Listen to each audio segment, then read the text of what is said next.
नमस्कार, आपण पाहताय लोकराज्य न्यूज 24। पाहुयात महत्त्वाची बातमी।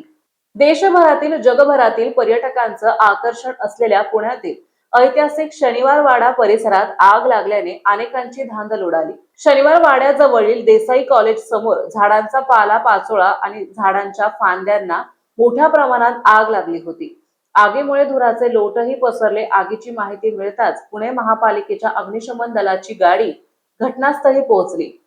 जवानांनी आग पूर्णपणे आटोक्यात आणली आहे। सुदैवाने आगीत कुठलेही नुकसान झालेले नसले तरी आग लागल्याने येथील वाळलेले गवत आणि पालापाचोळा स्वच्छतेचा मुद्दा समोर आलाय। आगीमुळे येथील ऐतिहासिक शनिवार वाड्याच्या एका दरवाजापर्यंत आगीचे लोट पोहोचले होते, मात्र त्यावरही पाणी मारण्यात आलंय। अग्निशमन दलाच्या गाडीने घटनास्थळी धाव घेत आग आटोक्यात आणल्याने सर्वांचा जीव भांड्यात पडलाय। शनिवार वाडा हे देशातील प्रसिद्ध पर्यटन स्थळ असून भारताच्या कानाकोपऱ्यातून, महाराष्ट्रातून दरवर्षी लाखो पर्यटक पुण्यात शनिवार वाड्याला भेट देतात।